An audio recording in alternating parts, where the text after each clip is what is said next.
Welcome to An Honorable Profession, a podcast giving America hope since 2018. I'm Ryan Coonerty. Along with Debbie Cox Bultan of the New Deal, I'm lucky enough to be your co-host.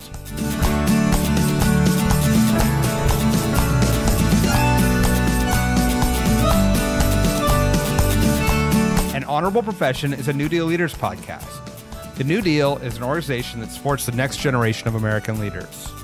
From attorneys generals, to state senators, to mayors, to school board members, these are the people that are pushing policies and politics that will respond to climate change, rebuild our economy, address racial injustice, and restore our democracy.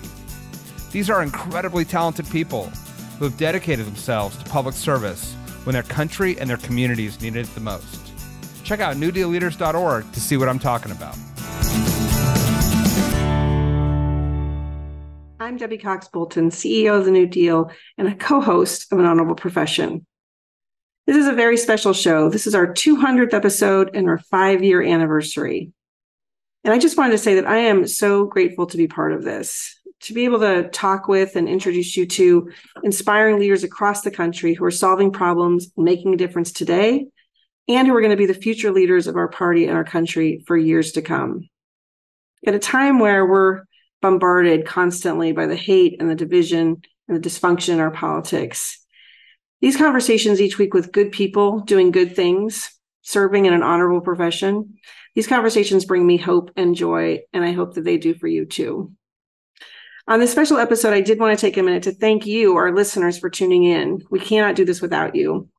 And if you want to do something a little special for us in honor of our anniversary, we'd love it. You can share this with your friends. You can subscribe if you're not already. You can leave us a 5-star review or make a donation at newdealleaders.org to help us with the next 200 episodes, which we're already looking forward to. But let's get to it. We have an amazing guest here today to help us celebrate our 200th, Jaime Harrison, the chair of the Democratic National Committee. He's had his own interesting journey into public service as a young, passionate aide to Jim Clyburn, then to go and lead the South Carolina Democratic Party, to run for U.S. Senate, and eventually chair the DNC. We're so excited to talk to him today about where we are as Democrats, what the 2024 election will bring, as well as the importance of state and local leaders in helping build the party brand. Thanks for being here and hope you enjoy. All right, Jaime Harrison, welcome to An Honorable Profession. Thank you so much for having me. It's definitely a pleasure to be on. Well, we are so excited to have you as our guest on our 200th episode of this podcast. As we were talking about, we have tried over these episodes to talk to thought leaders and elected officials about the Democratic Party and really about the honorable profession that politics and government is, and try to restore a little faith in government. So we're happy to have you talk to us about the Democratic Party and the upcoming election and where we go from here. Yeah, well, I'm looking forward to the conversation. Excellent. Well, let's start with, as DNC chair, you are obviously the most involved in thinking as we head into 2024 about where we are and what we're going to need to do to be successful as Democrats. Just kind of from the outset, what is your thinking about the landscape and what we're going to need to do come next November? Well, listen, we say every election that this is the most important election, and I really do believe that this election cycle is critical for us. It's crucial. In 2020, we were able to really save democracy from the tyranny that we saw in terms of Donald Trump, and it all culminated in what we saw and witnessed on January 6th. And we know that the Republican Party, instead of learning from that moment and correcting course, has really doubled down on the MAGA extremism. It's gotten worse. I was just in Milwaukee for the debate and witnessing, and I always knew that they would do this, but witnessing these folks who are running for presidency, raising their hands, saying that if Donald Trump got convicted and ran again, they would still vote for him. It's just it's mind-blowing. It is literally mind-blowing. And so we know that American democracy, as we know it, as we love it, is on the line this election cycle. And so we can't be silent. We can't be complacent. We have to double down and do all that we can. And I tell folks all the time, we have to be just as vigilant and relentless as they are in terms of tearing down our democracy, in terms of protecting and defending it. There's this quote I often say from Dr. King, which he wrote years ago in a Birmingham jail, but I think it's still very relevant to us today. He said, we will repent in this generation, not merely for hateful words and actions of the bad people, but for the appalling silence of the good people. It's time for the good people of this nation to stand up and to say enough is enough. Thank you, Chair. Couldn't agree. I have a question, which is, all elections are tough, especially tough when people are trying to stack the rules or change the rules against what should be a fair fight. What's the DNC looking at in terms of combating, whether it's partisan redistricting and gerrymandering or just voter intimidation or efforts to limit people's ability to participate in the election?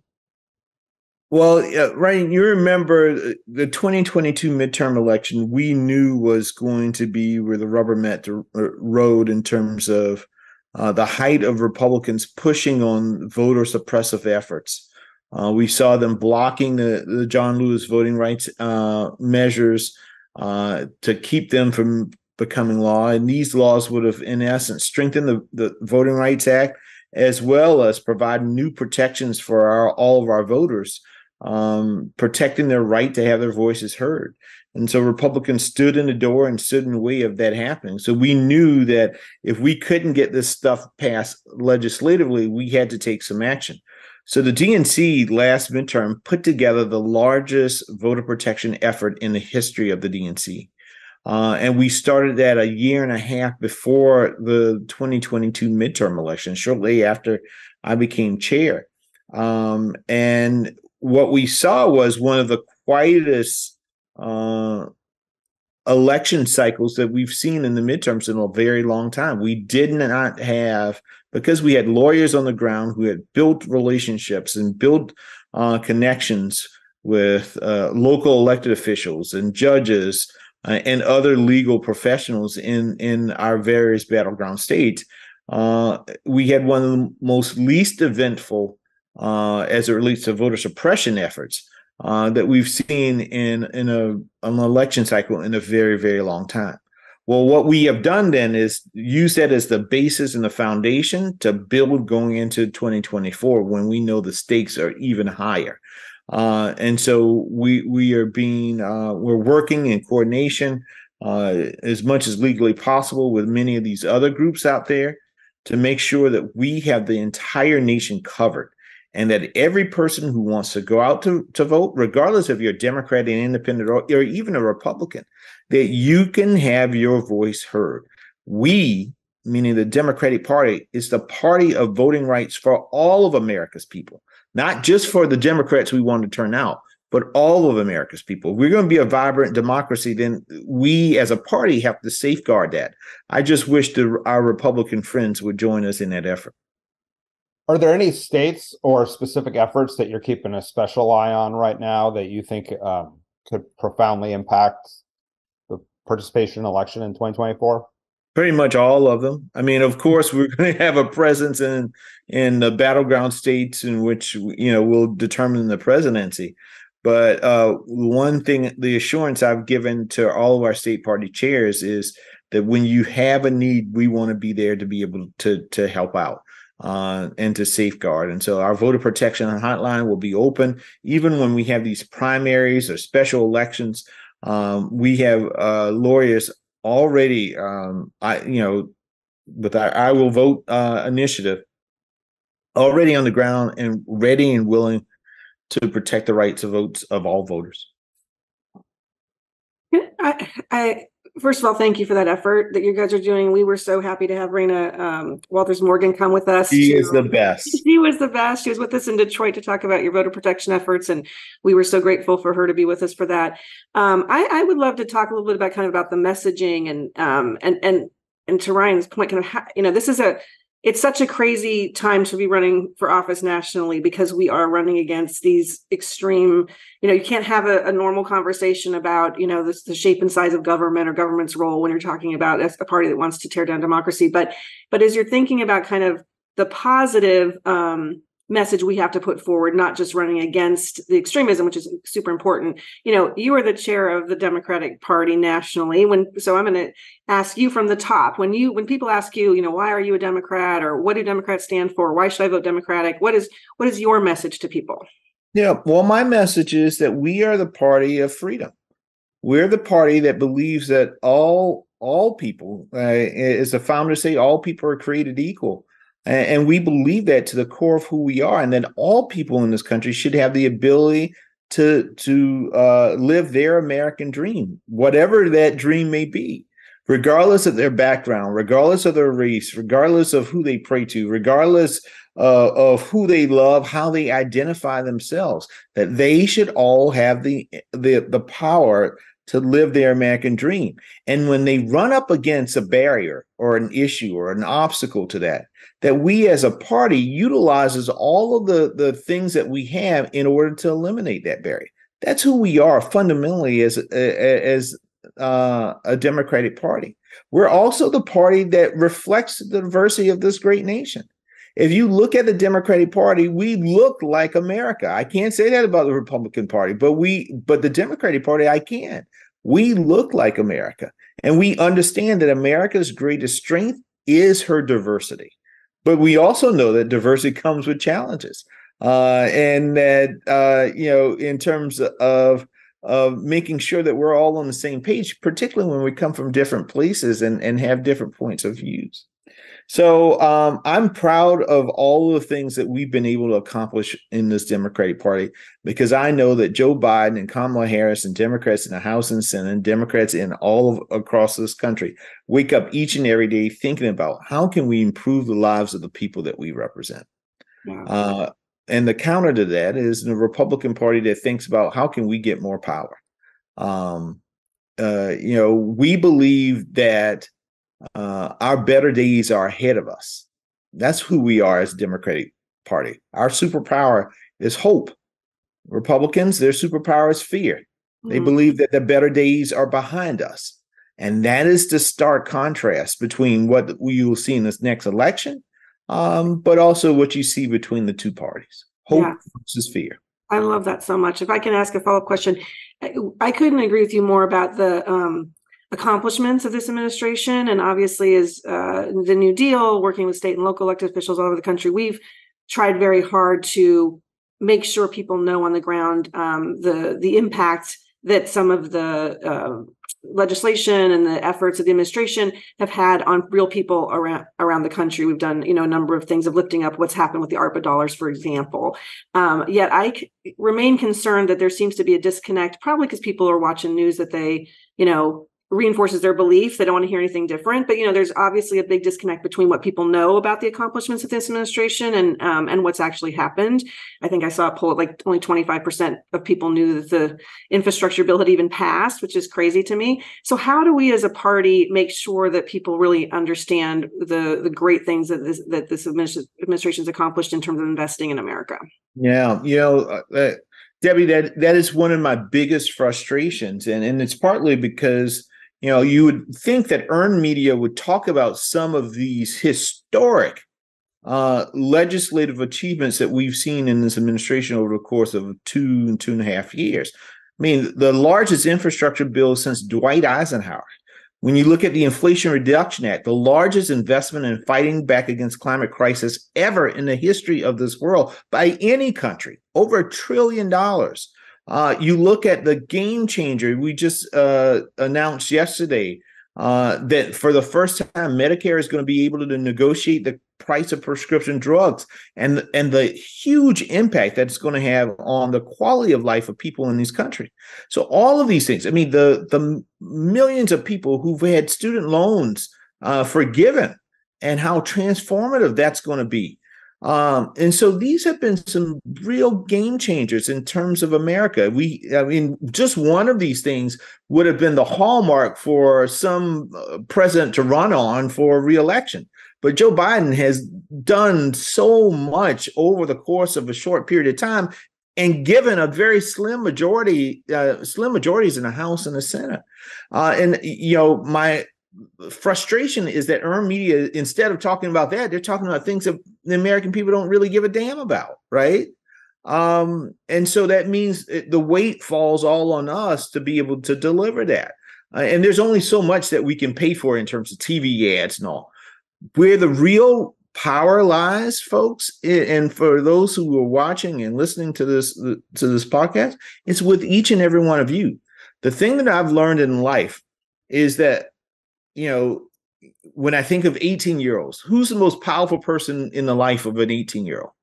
It's another 18-year-old, right? When we think about our own lives, who can persuade us to do things or to teach us to take a second look at things are the people that we love and cherish in our lives, our family members, our friends, our coworkers, the people we go to worship with. Those people have a lot of power. Well, one of the things that we need is for those in our party who understand how much we have gotten done, even in the face of Republican obstruction. We need those folks to go out and be the spokespeople for our party. There's only so much that I'm going to say. And when people even hear me say it, they're like, well, I expect you, Jamie, you're the DNC chair. I expect you to say that. But when your wife says it to you, when your husband says it to you, when your cousin, your niece, your nephew, your aunt, your uncle, when your best friend says it to you, it has a different type of value. It has a different type of power. And so we need all of us to be mouthpieces about the things that we've been able to do and the things that we have been able to achieve. And why is that even more powerful? It is because the person that is closest to you understands the one particular, there's so many things that we can point to that Joe Biden has been able to do. I don't know, Debbie, what's the most important thing to you? I don't know if it's the climate change. I don't know if it's, the executive actions in terms of policing. I don't know if it's student loans. But I can guarantee you somebody who's close to you knows what's important to you, right? And can pick and choose those things that are valuable to get you to kind of take a second look and think about it differently. And that's why I often tell people, I hear all the time, it's like, where's the national messaging? Where's the national messaging? Folks have to understand, we are a diverse party. We're a diverse country. For us to just drop you some national messaging from Washington, D.C. doesn't mean that messaging is going to resonate with you if that is not on the top of your priority list. Talk about how Democrats have delivered. And you got so much to say in terms of delivering where? How we have delivered in environment, how we delivered in education, how we delivered in criminal justice reform, how we delivered on student loans, how we've delivered in healthcare. And then you, on a local level, pick and choose what works for the people that you represent and the people that you know. And then you fill that umbrella with those things instead of waiting from on high for Jaime Harrison and DNC or the DCCC or the DSCC to tell you what's the most important thing to you. You know that already. We only need folks on the local level to pick the multitude of things that we've been able to accomplish across the board to then fill out the puzzle for your local communities. Politics is personal, right? It is all local too, and it's local. Can you give us a sense of your journey, the personal, what got you to this position? I assume most people don't grow up being like, when I grow up, I want to be chair of the DNC. So like, what's the path that brought you here? And, how do you keep hope and believing in politics when so many people are looking at it and saying, I know it's important, but I'm going to keep 10 feet away or 20 feet away from that mess. Yeah. What keeps you going every day? Well, so it's important to know, the journey that folks have taken. I was born in South Carolina, born to a teen mom. My mom was 16 years old when she had me, and she had to drop out of school to take care of me. But I was raised primarily by my grandparents. My grandmother had an 8th grade education. She was a domestic worker, worked in the textile plants here in South Carolina. My grandfather was a construction worker with a 4th grade education. So, in terms of them, they didn't have a whole lot of money, didn't have a whole lot of education. And so most people would think, well, they're just working folks, but they were rich in terms of values that they taught me. They taught me the value of hard work and the value of never giving up. Well, nobody in my family had ever been involved in politics. And so the first moment that I can remember being intrigued by politics was actually in 1988 when Jesse Jackson gave a speech at the convention, the Democratic convention. Now, in my house, when my grandfather was watching TV, you watch whatever he watched. We only had one TV and you watch whatever you watch. So we were watching the convention and I sat there and watched with him. And Reverend Jackson's speech just spoke to me in a way. I was 12 years old. And he talked about young people and how young people could change this country, how young people had the power to do and be what they wanted to be. And that really resonated with me, particularly seeing a Black guy from South Carolina with a very similar background on this grand stage. Fast forward, my first campaign that I worked on was the Clinton Gore campaign in 92. I was 16 years old in high school, and I volunteered with the Young Democrats in Orangeburg, did voter registration. And I was, again, intrigued by these two sons of the South, particularly Bill Clinton's story. Before, there's a whole generation that was spawned on Barack Obama, but my political teeth were cut with the Clinton Gore campaign. And so I was amazed at his education background. And then Jim Clyburn got elected to Congress that same year in 92, first African American to be elected to Congress from South Carolina since Reconstruction. So that had an impact on me. And I met Congressman Clyburn a little thereafter. I had just got elected president of the National Honor Society in my high school. And we had to find somebody to come and install the new officers and to give a speech. And so I told my advisor I wanted to invite Jim Clyburn to install me as president. I didn't know any better. So I reached out to his office and he actually showed up. He said, I've been a bad penny ever since. He couldn't get rid of me. But, I told him, I said, Congressman, I want to work in your office. I want to do this. I want to do that. He said, well, I want you to go to college first. And I ended up going to college at Yale University.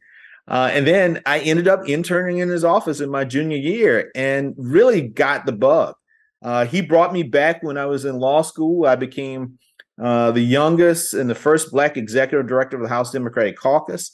I became the whip, the floor director in the whip's office. So when we took back the majority in 2006, then went on, worked in the private sector for a while, became the chair of the South Carolina Democratic Party, then ran for DNC chair, lost the first time to Tom Perez, but Tom asked me to be an associate chair of the DNC, then ran for the United States Senate against Lindsey Graham, didn't win that.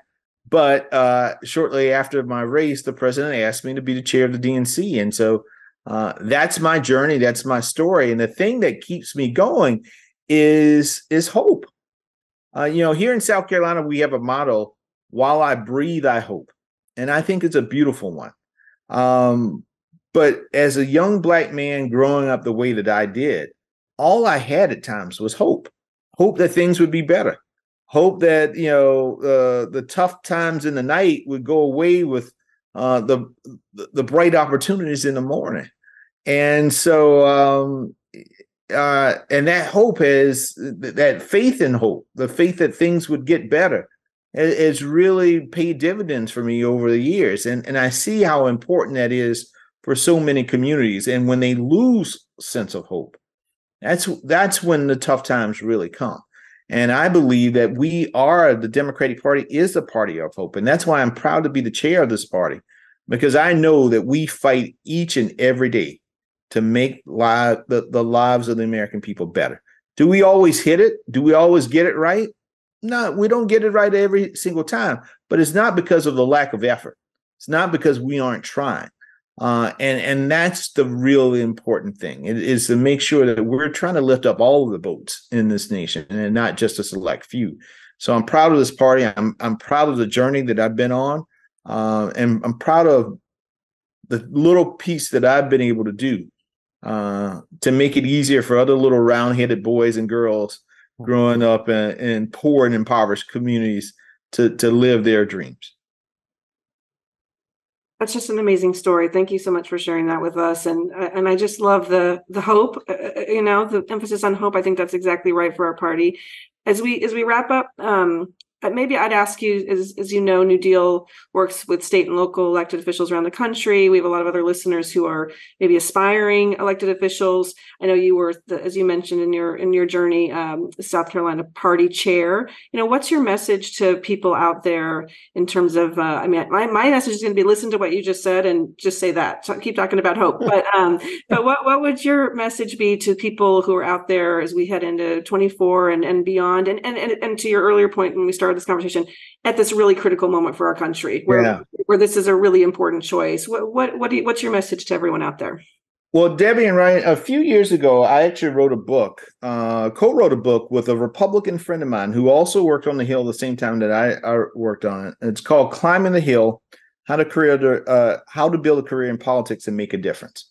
Because ultimately, this is not about power for power's sake or for you to have some ritzy title or whatever. For me, and I think for a lot of us who get involved in this, it's about the public service, about really making a difference in the lives of folks. And because I did not have somebody, a mentor or somebody, a bigger brother, a big sister, or a family member that was involved in politics, I had to figure out how to navigate it myself. And there were some things that I made mistakes on, and things that in retrospect, I wish I would have done differently. And my co-author, Amos Sneed, who worked for Roy Blunt, we sort of shared those stories. And what we did was we pulled them all in a book. Again, it's called Climbing the Hill. And it's really a guide for young people who are interested in getting involved in politics, particularly thinking about, going to Capitol Hill or maybe working in state legislatures. I mean, in the end of the day, what we can't lose focus on is, and you see this problem in politics, that many politicians get up to these positions and they believe that the power is within them, that they are the power. But the way that I like to say it is that we're not the sun. The sun is the American people. It's the constituents. What we are is the moon, and we only reflect the power of the sun, right? So, and I think it's that understanding that perspective really keeps you on the straight and narrow in terms of what you can do and how you can achieve these things, because the power isn't yours. The people are giving you their power. They're giving you their sunlight to reflect back to everyone else. And so I encourage young people who are getting involved in politics for the first time, stay focused on how you improve the lives of your constituents. Make sure you keep those connections, that you never get too big for your britches, as my grandma often says, that you stay connected with the real people on the ground, that you keep your finger on the pulse of what people are talking about, what people are feeling, the hurt that they have, the challenges that they face.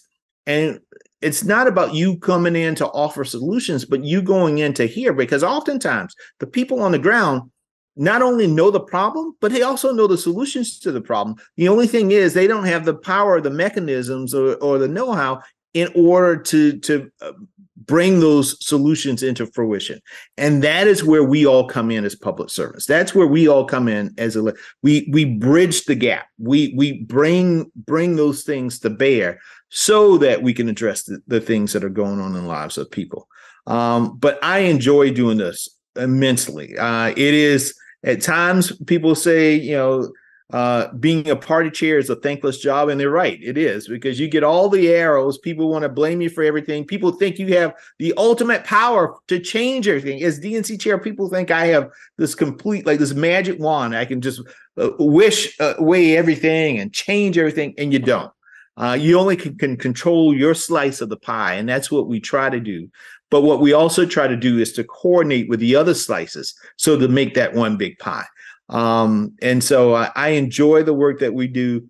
It is frustrating at times, but when it works, it is magical. And I try to strive each and every day to make it work. Thank you. That's amazing. I love, we have to create a subtitle of this podcast of An Honorable Profession by Being a Moon. I like it. I think that's a perfect metaphor. And I want to thank you for joining us. We've been at this 5 years and 200 episodes, and we're going to try to double that by highlighting all the moons out there that are out there making a difference in their communities. And we appreciate you joining us and the support that you do provide every day as chair to all the state and local Dems who are trying to build the base of the party. Well, thank you both for what you're doing. Thank you for building people up and getting more moons out there, because we need them. So much. Appreciate your time. Thank you. Take care. Bye-bye. Bye-bye. An Honorable Profession is a New Deal Leaders podcast. Thanks to the team at NewDEAL for producing this episode. We encourage you to bring honor to public service, and because we keep things honorable, no tax dollars are used in the making of this podcast.